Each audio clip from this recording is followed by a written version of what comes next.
Welcome to Onsite Gallery at OCAD University. My name is Linda Columbus. I am the Programs and Community Coordinator here at the gallery.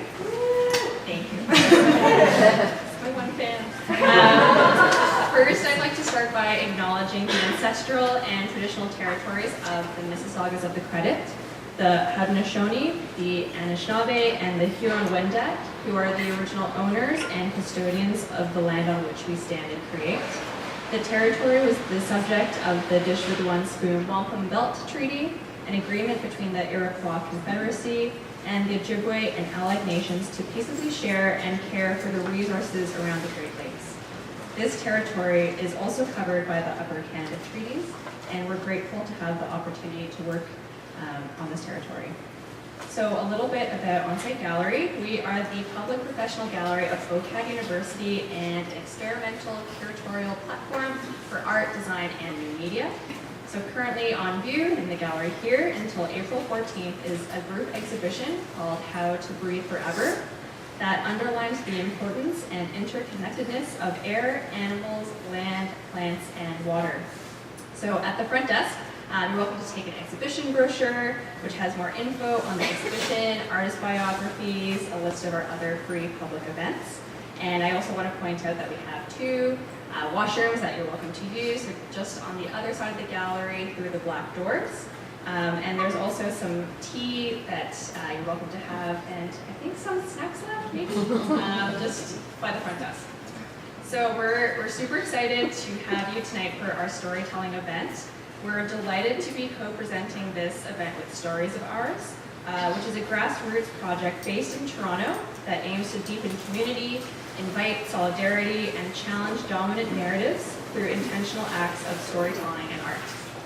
So I want to thank Erin Kang, the founder of Story of Ours and our host for this evening, for her collaboration and hard work putting together tonight's lineup. And of course, a big thanks to our 5 storytellers for sharing their stories. And I also wanted to say a very special thank you to Flora Wishji, who is an artist in our exhibition. You can view her beautiful beadwork piece actually behind you in that centered gallery space. So thank you so much for generously sharing your work with our community and for sharing the story behind its creation tonight. So now I'm very happy to welcome Erin, our host for tonight.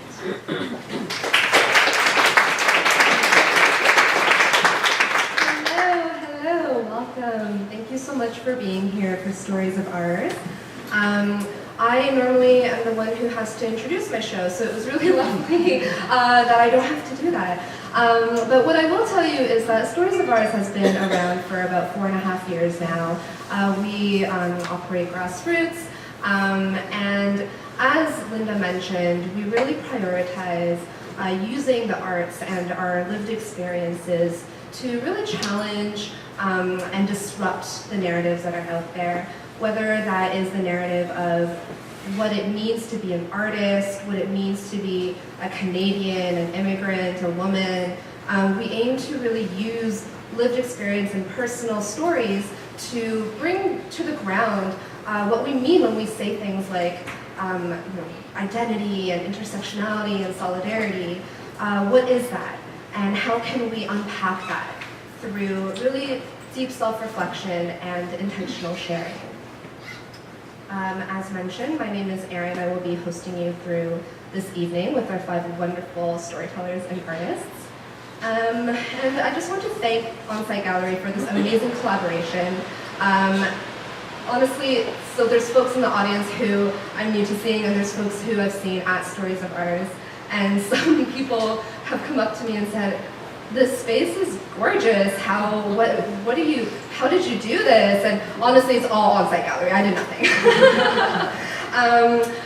I think it's special that we're hosting this event here in this beautiful space of community art, because for me, art is resilience, art is connection, and art is resistance. Art, you can create something with nothing, and everybody has that power in them. So I really just want to reflect on that and really thank the team here. It's a small and very mighty team, so thank you so much to you guys. Okay, so normally when I start, so usually our home for Stories of Ours is in the Spectrum building in Regent Park. We've been there since starting this show. And as a way to open, I'd like to do something that brings us all together. Often it's a Harry Potter related reference, and sometimes it's a RuPaul's Drag Race related reference. For those who know me, you probably know I'm a huge Pokemon fan. I have been since 1999, and I have still played every single Pokemon game that has come out to this day. So what we're going to do, I'm going to just share a really quick anecdote with you. Has anyone here heard of Story Planet? Woo! So one of the things that I do professionally is I work as a facilitator for Story Planet. What we do is we go into elementary schools and we work with young people to spark their imagination and create stories or create creatures in some instances. And at one of the creature makers that I was facilitating, I ended up getting into a very, very passionate debate with one of the volunteers. So let me paint a picture for you. It's a grade 4 classroom. So like, you know, cute art and vowels and stuff on the walls, construction paper, fully grown adult, and another fully grown adult like arguing about Pokemon. And it's because my friend and the volunteer said, well, isn't Pokemon about like fighting and violence? I said, no, it is about love and strength and resilience and teamwork and collaboration and believing in yourself. And then we had this whole 15-minute debate, and then the kids came in from recess and then overheard us, and then they joined the debate, and I was just standing there being like, this is my job. So it was really amazing, but it made me start thinking, because for those who are unfamiliar, I did watch the show, and I still do, and really those things that I just said, believing in yourself and love and teamwork are really central themes to Pokemon. And one of my favorite Pokemon is called Crobat. And so in the Pokemon world, you evolve into a higher evolution. And Crobat is one of the special Pokemon that only evolves through love and bonding with its trainer. And there's this one scene in a particular episode from the Johto region, where the trainer, Brock, is yelling after his Golbat. It has not yet evolved into a Crobat. And he just goes, I believe in you, Golbat! And then it evolves, and it makes me cry. I'm tearing up. It makes me cry every single time. Actually, I have a tattoo of Crobat right here, because it is such a strong reminder for me how, literally tearing. But really, it's because it's such a strong reminder at how powerful and transformative love is, right?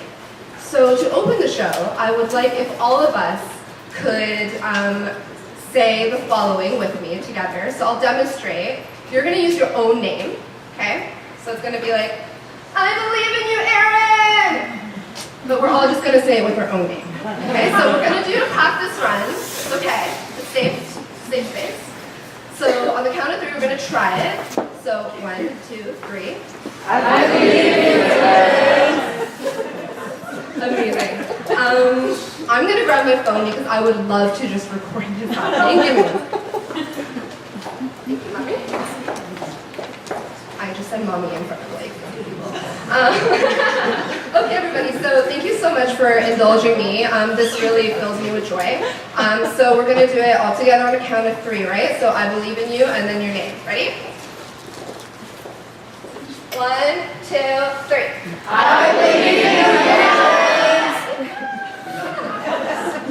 Thank you so much. And now I know it feels really silly, but the reason we do something together in unison before we open our events is because we don't know the places we're going to be going with the stories and the pieces that we're going to hear tonight. It is an immeasurable act of strength and courage and love to stand up here and to share a part of yourself in such vulnerability with a crowd of people who, you may have never met. So doing this together brings us into a common ground. It unites us in some way. There's research out there. It is video game-based research, but essentially just hear me out. If you play a game beside somebody, like the same game, research demonstrates, and it's neurological research, so it's factual. The same places in your brain are lighting up in unison when you're playing the same game. And if you think about the fact that we are now like 60, 70 individuals in one room, and we're all going to be focusing in on one person sharing a story or their art, that is all of us experiencing that energy together. And I think that's a really powerful thing. So thank you for indulging me. Okay, I'm gonna stop talking now. So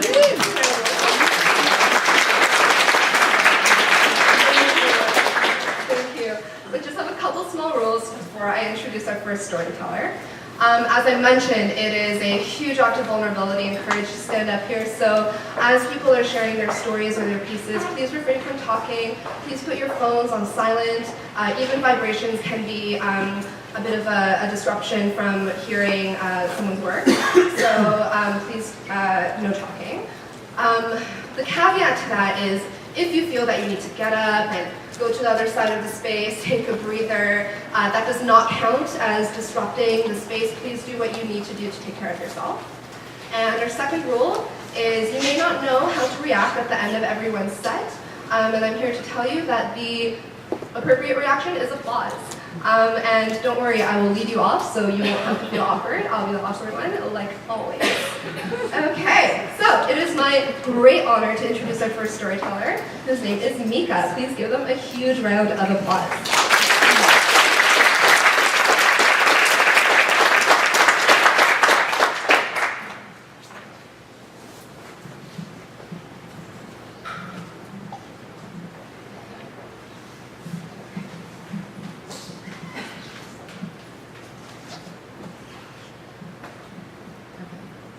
Hello, my name is Mika, and today I'm going to be doing something that's really different from what I'm used to. I podcast and I edit audio, so I like controlling sound, I like controlling meaning, and I like controlling time. So in other words, I'm a bit of a control freak, and I'm feeling very vulnerable. I usually start off all my introductions with where I'm from and how I got here. But today, I want to give myself the chance to think the answer could only ever be, and will only ever be, Toronto. This past September, my long-term boyfriend and I, and wanted to be future husband, split up, we broke up, we called it quits. I don't know, I always find it uncomfortable to find the right way to describe it, but essentially, we're no longer together. And I know, I'm 20, we were never gonna get married, but I lived like we were. And when that future fell apart, I found myself alone in a whole new city.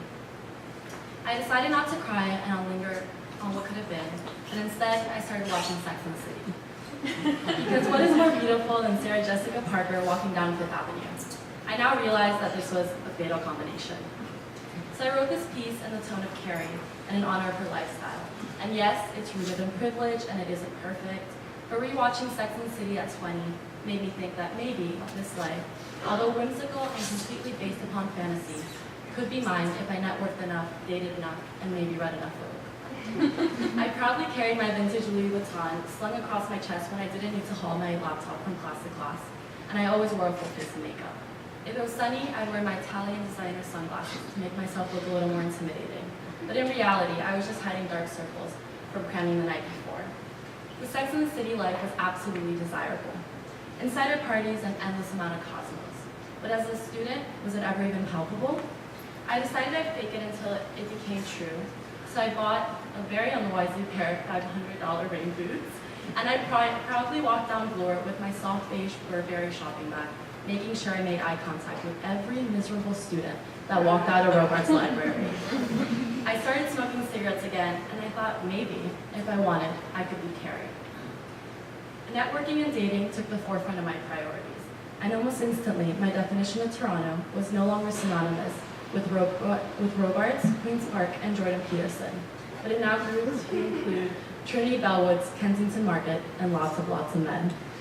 I turned to dating apps, since it appears that social media rules all forms of communication now. Going up to strangers at a bar seems to have been removed from our generational reality and only exists in smug romantic comedies.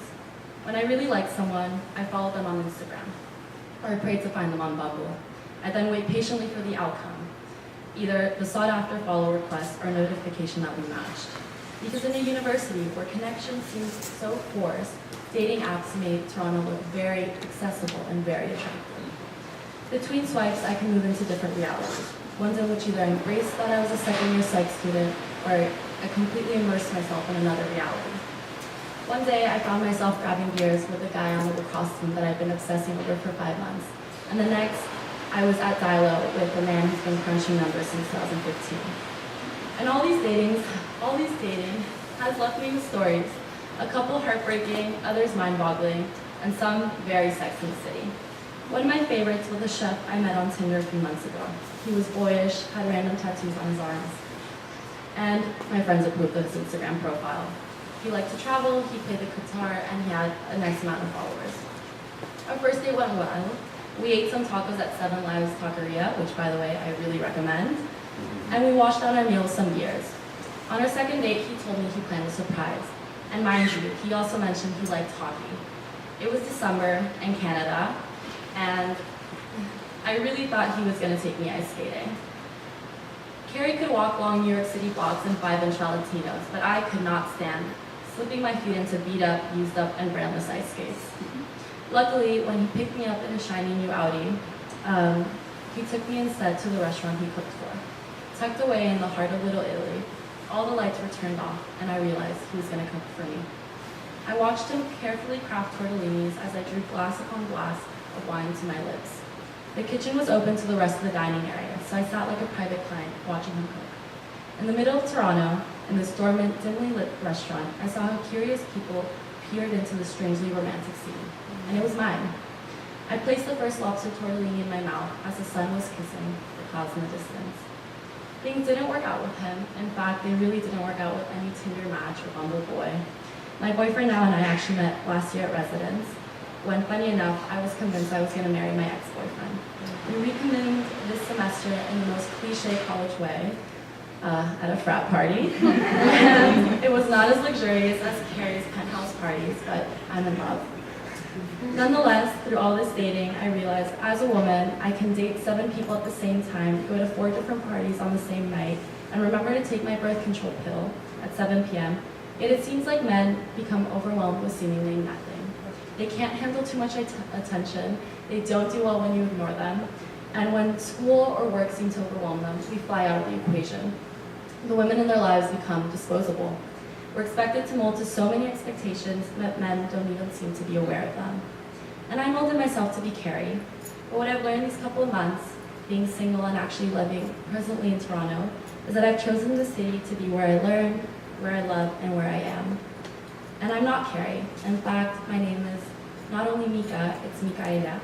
And I'm proud to say that among the annex-styled houses and the phallic CN Tower, my heart feels settled, my heart feels home. Thank you very much.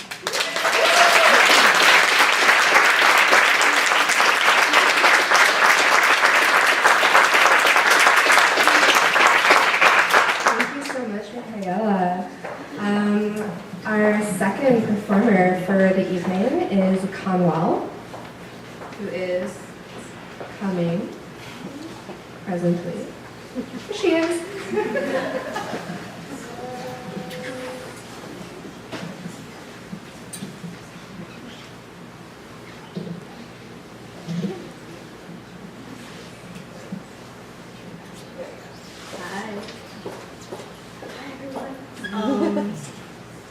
The washrooms are awesome.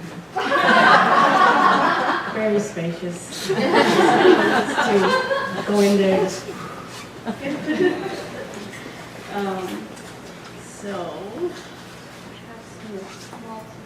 I'm just delighted to be here and excited to check out the rest of the gallery with all of you right after.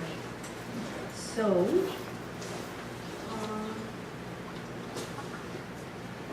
I'll start with and I want to thank Erin from Storytellers and the gallery here for inviting all of us to share our stories and pieces of ourselves.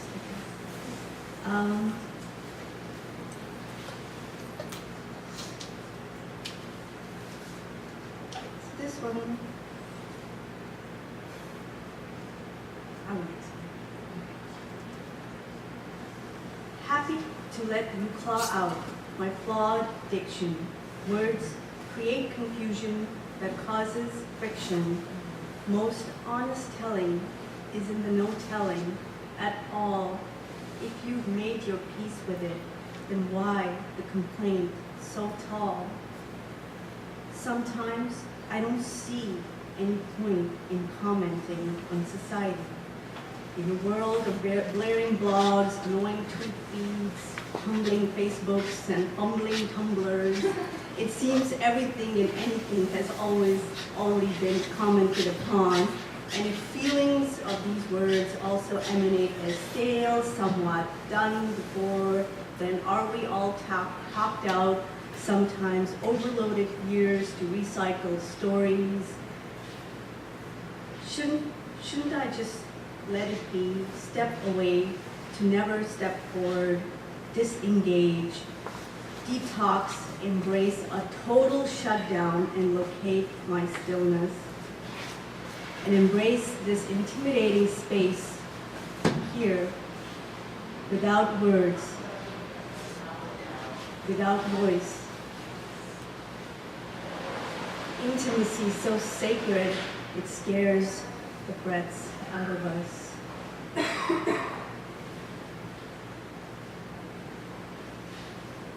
Now sit with me in mine as I sit wrestling with the noise, trying to calm the inner tsunami, to hear the eternal beat.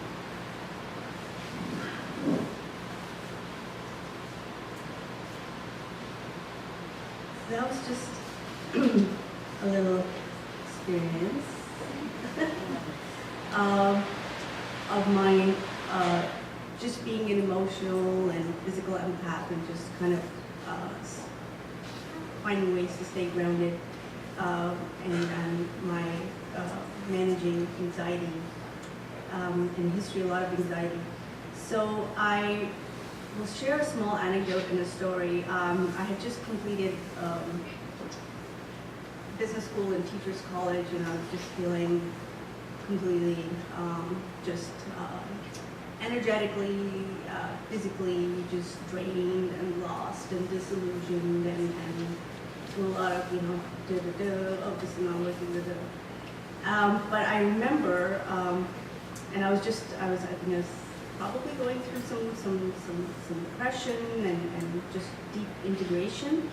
And I remember on one of my regular summer evening walks, I stopped and I discovered this. I just noticed, I was stopped to admire the snails near the Ravine Ridge in Richmond Hill. And I discovered this one creature who wanted my attention all to itself. And in return, it didn't fail to amaze me as it stretched almost completely out of its shell and dangled upside down while its shell remained delicately balanced, sticking on a very tall, thin blade of ravine grass.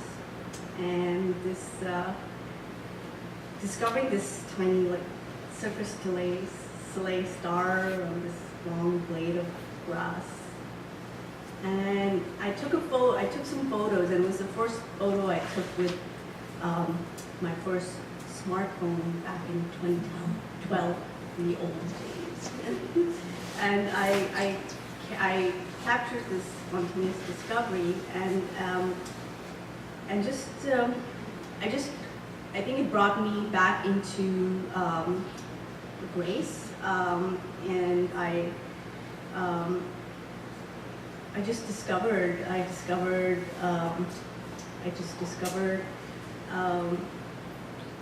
I began following her lead, dance swaying as the tall grass brushed all over my feet.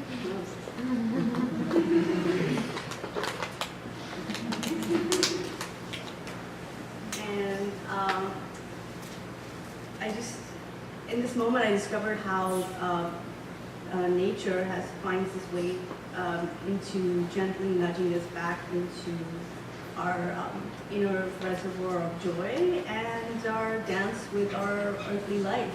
And yeah, it just helps step outside of our worry-ridden mind. And so ever since then, the humble and patient this creature keeps arriving into my life when I'm just worry-ridden, and there was another time, and so many other ones before that too, but I remember this other time, I was waiting outside a restaurant and just packing my takeout in a reusable bag and container to take it home, and suddenly I just stopped in my tracks and I saw this magic of tiny, this sensual hermaphrodite slithering over the rain and wet dirt in a planter outside the restaurant, and I just received this medicine of patience and slowing down my hyper worried mind, and and knowing that there are so many things that resonated in its presence for me, that the ability to feel safe always starts with feeling at home in our own bodies, in our own hearts. And I guess I also discovered that it's a snail. The energy of the snail is it's like the champion of patience. It just waits for the rain to fall and sealing itself up safely in the meantime. And it knows that its journey will take time, and it's completely okay with that. And and I think just the spiral, the brilliance and breathing into and opening up to the natural, easeful flowing of our life, because the spiral is one of the most brilliant designs of nature that you find on the snail. And yeah, it's just about appreciating maybe the fragrance of cardamom in my chai, or that discovered this new, or just making mango chutney at home, whatever it is. Yeah. So I have one second last piece, and then a little tiny some progress.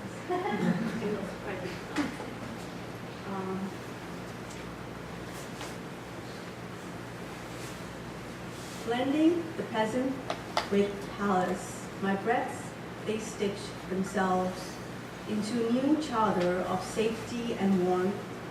Wild woman moving to a rhythm beneath, sounding a rhyme your own. You are not falling behind. You are arriving gently.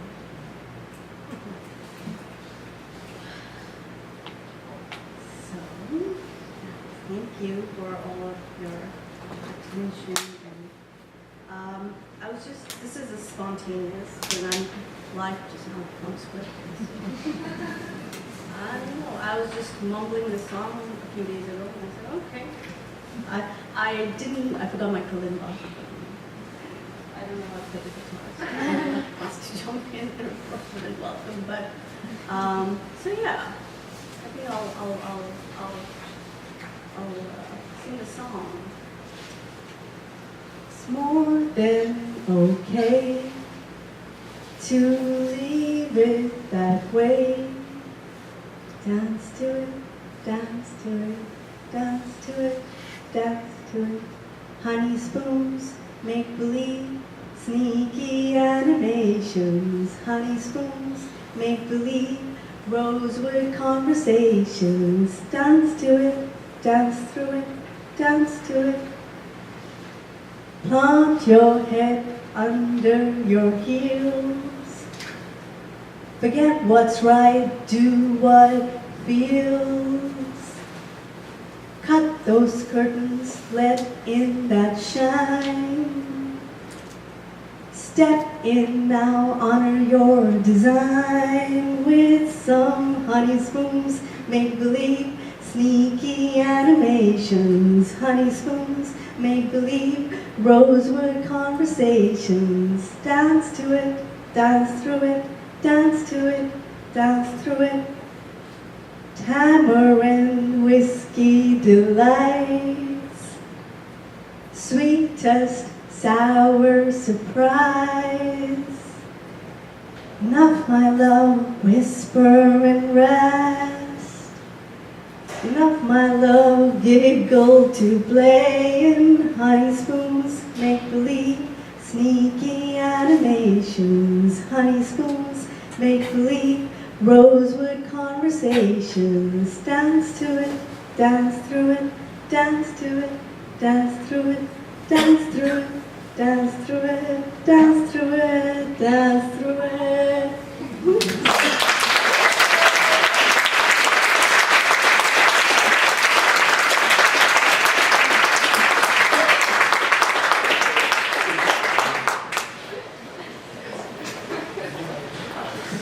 Thank you so much, Kanwal. What a beautiful reminder as well. My sister and I love to save the snails, as we say, like when it's raining and you see them on the sidewalk, and it's always so heartbreaking when you see a snail that's been stepped on. It was just trying to go somewhere. So thank you for that beautiful reminder, and maybe we can take a deep breath together following Kanwal's lead, and I'll teach you something that I learned from her. So first take a deep breath. And then you use your right hand to brush your left shoulder and just sweep it off and throw the energy away. And then you take your left hand and sweep it off, throw the energy away. And now we're a little lighter. And I'm so happy that my own mother is here. She's so shy. Can you please come here? Please? Please. It's like literally been my dream for 4.5 years to have her in front of the...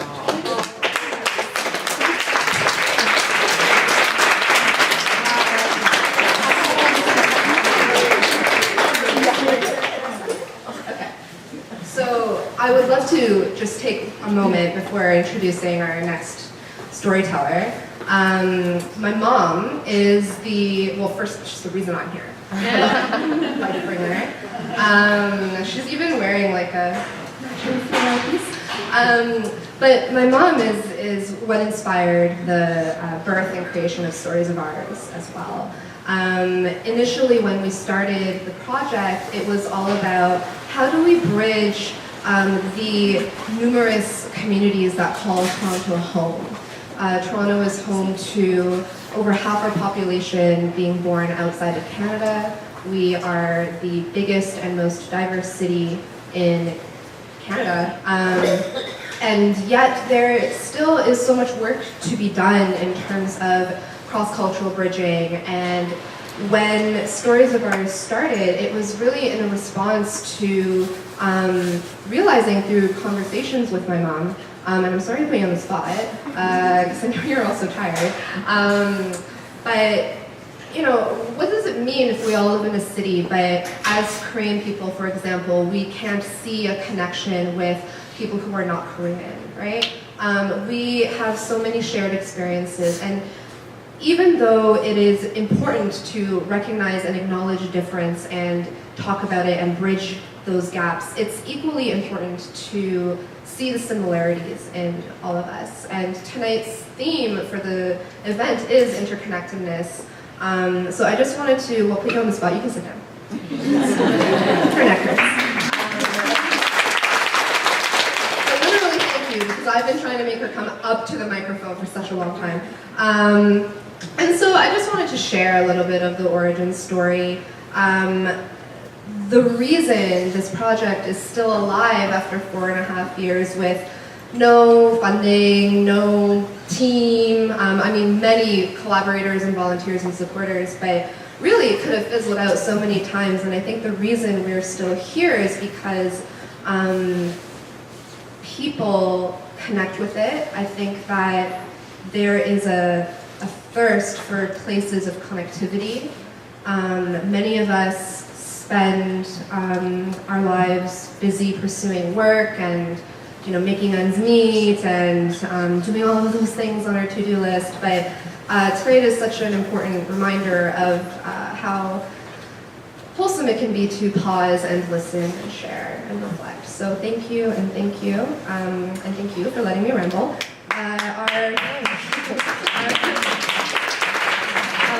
Our next storyteller is Ella. Please give them a huge round of applause.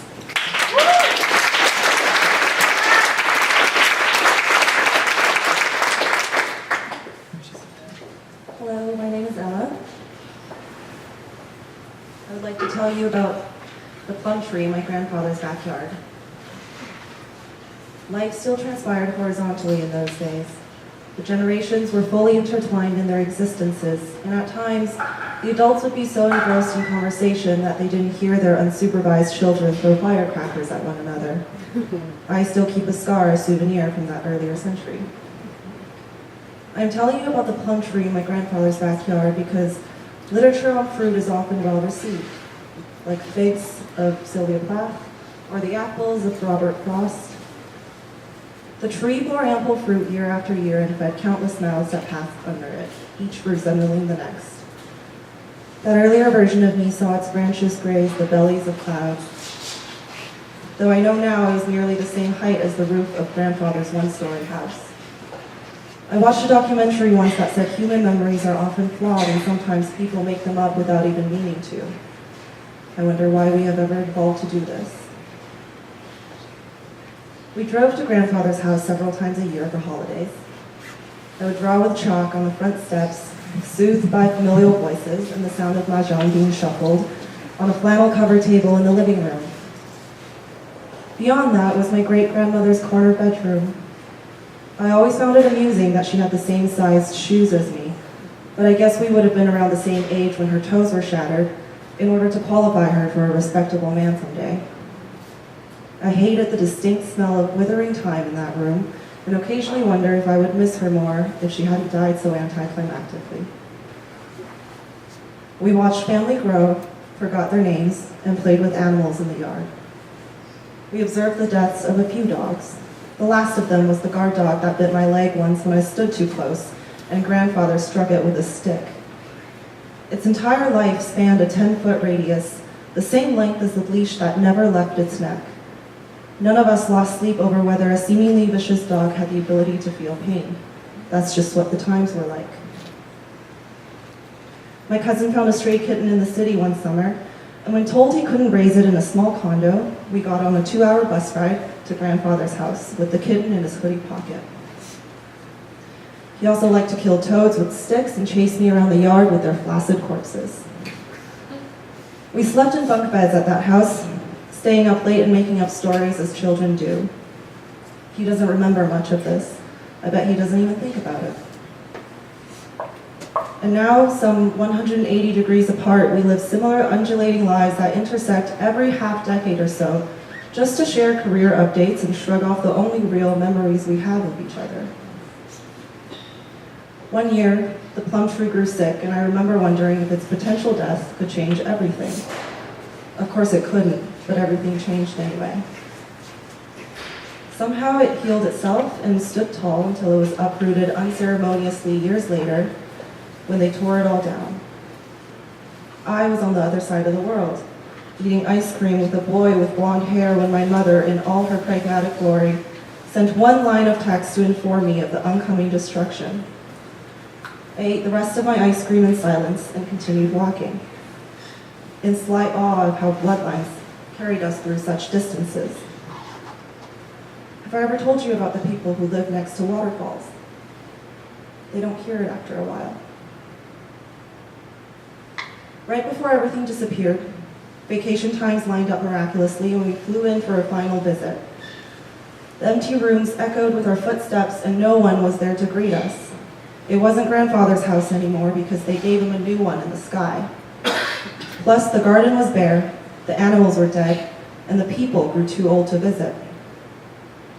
They demolished the house along with half the city and rebuilt high-rises over it all. Everything flattened, then stretched skyward overnight. I think the government paid some money for my grandfather's tree, but perhaps I made that up too. Imagine seeing that. The roots of all things uplifted except for that of a fucking plum tree, standing alone in the yard, still senselessly bearing fruit, though there was no one else left to eat it. It should have been the first thing to go. Because roots are not the bottoms of trees or flowers or ferns. Real roots sprouted from the bottom of my great-grandmother's fractured feet, and out of the wispy white beard on my great-grandfather's face, creased and wizened through generations of loss and grief. Real roots grew in the lines of my grandfather's hands imprinted into mine through a lifetime of sacrifices. They are the cigarettes he wore on his lips for 60-odd years, and if you laid them end to end, they would form a trail long enough to guide me back to him. Roots grew out of the varicose veins in my grandmother's willowy legs like a fine silk, stretched to near limit so she could care for us all. Her frail body has slept in more hospital beds and gulped down more insulin than all the wine I have ever devoured, and now, our vines severed, she is there, and I am not. I walk past plums now in grocery stores, the ones with stickers on them, organic and whatnot. I am reminded of the plum tree from time to time when I watch home movies and see my miniature self dancing around it, or when people I don't know very well ask me where it come from.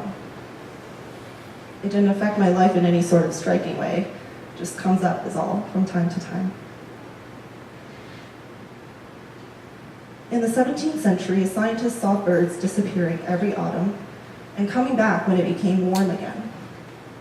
He boasted a theory that they were migrating to the moon. The moon is 385 kilometers away from the Earth, which means adding in the return trip, the birds would have had to fly without oxygen a total of 770,000 kilometers every year just to get home. We know now how foolish this is, but I suppose that was a long time ago. And besides, he always counted on them coming back. And wouldn't it be pretty to live in a world like that?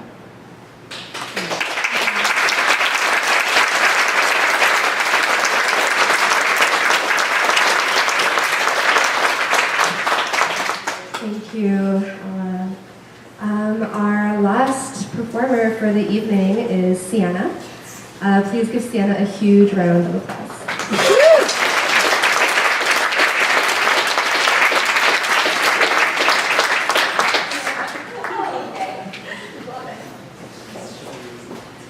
Hello. Sienna, as Erin has just said. How's everyone doing? Good. That was incredibly beautiful. I'm making direct eye contact with you. It was incredibly beautiful. Everything was incredibly beautiful tonight. I've been here to see the show before, I've performed once before, and I absolutely love the space that you've created and the intention that you've created. It's an absolute honor to be here again. So, the first song I'm going to do is actually, story song, is a Nina Simone piece that I really resonate with called I Wish I Knew How to Be Free. And I was sitting over there and I was thinking about it the whole time because I'm sitting there with so much anxiety and I'm just like, can I just be free? But I mean, I feel like it has more of like a political resonance with me as well, for people who are on the margins or anyone who's felt like the systems have made them less than another human being. And I feel like everyone's felt that at some point. So that's, what I feel behind the song. I'll just start.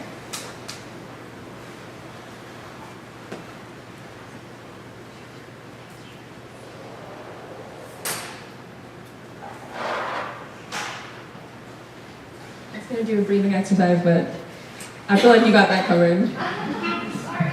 No. I'm not going to get mad about it. Just cry myself to sleep. As I often do. No, I'm just kidding.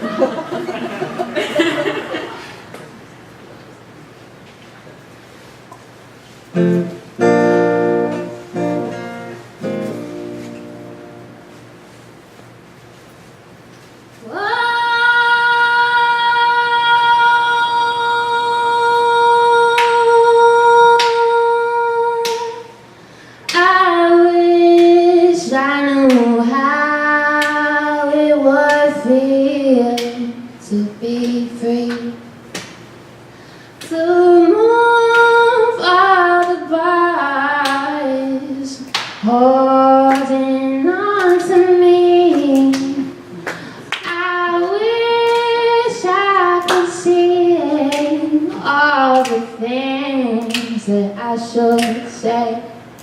Say I'm by, would say I'm clear for the whole round world to hear. I wish I could share all the love that's in my heart. Remove all the clouds that keep us apart. I wish you could know what it means to be me. Then you'd see and agree that every man should be free. I wish I could give all I'm longing to give. I wish I could live how I'm longing to live. I wish I could do all the things that I can do. I'd way older too, but I'd be starting anew.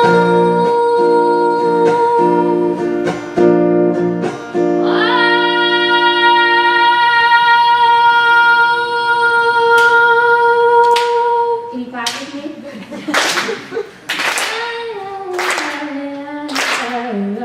I wish I could breathe like a bird in the sky. How sweet it would be if I found I could fly. I'd soar through the sun and look down on the sea. And I'd sing 'cause I know, oh I sing 'cause I know, oh I sing 'cause I know how it feels,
after that. Like, well, my goodness, that is the end of our show. Can we give a huge round of applause to all of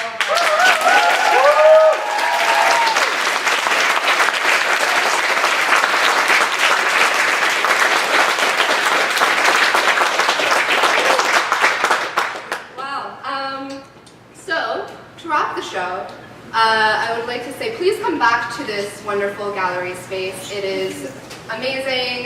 You can see all of their information at the front.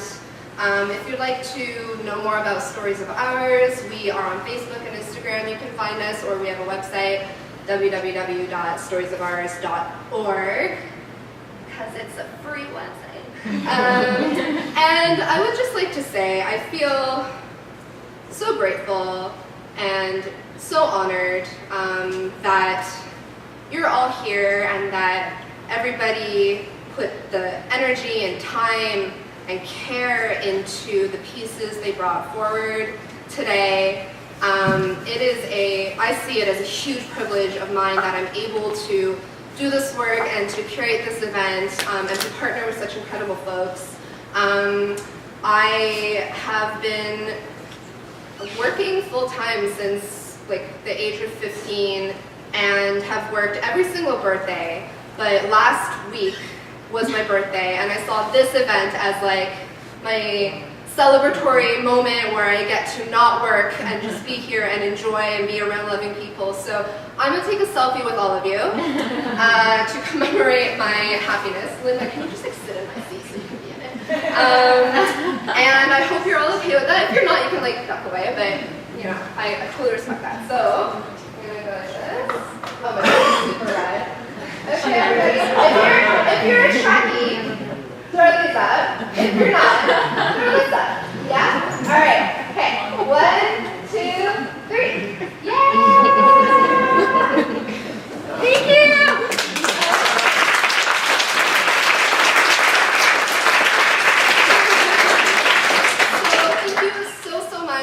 Please stick around and check out the rest of the gallery. Speak to our performers. Let me know if you want to come onto the show. I will coach you and work with you and have an amazing night. Thank you